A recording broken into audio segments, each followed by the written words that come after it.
Ladies and gentlemen, welcome back to How to Lose Friends in 60 Cards or Less, the Magic the Gathering show where my assistant Randy and I teach you how to build decks that break people. Last week, we showed you how to poison your loved ones. This week, we're going to teach you how to rob them.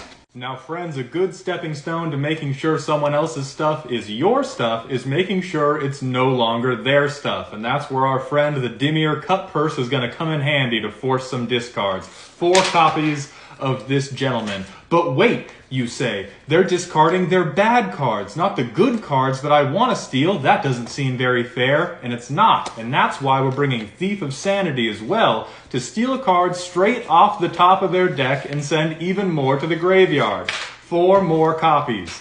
Now finally, both these sons of bitches do need to hit to activate their abilities, so you're going to bring the bounce spell of your choice to make sure that field is clear for you to attack.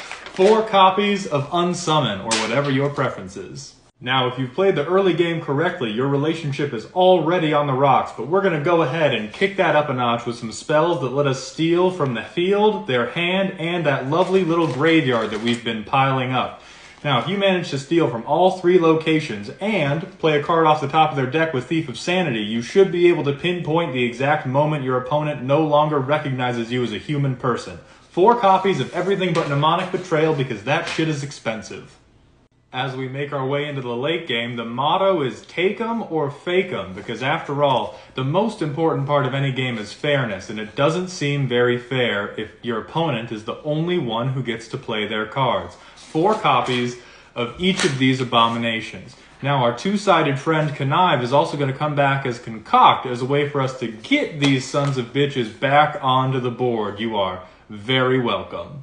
Now, we do need a lot of mana to ruin someone's day this badly, so you're taking 22 lands and 4 artifacts that tap for mana, and ladies and gentlemen, that is the whole deck. The only notes I have for you are that since this deck is based around stealing your opponent's cards, if they have bad cards, you're going to have bad cards. Also, unfortunately, this is a modern legal deck, which means it can't currently be built on Arena, but other than that, just like Randy's mom, it is cheap, easy, and gross. Thank you all very much. We will see you next week for a very special Commander episode.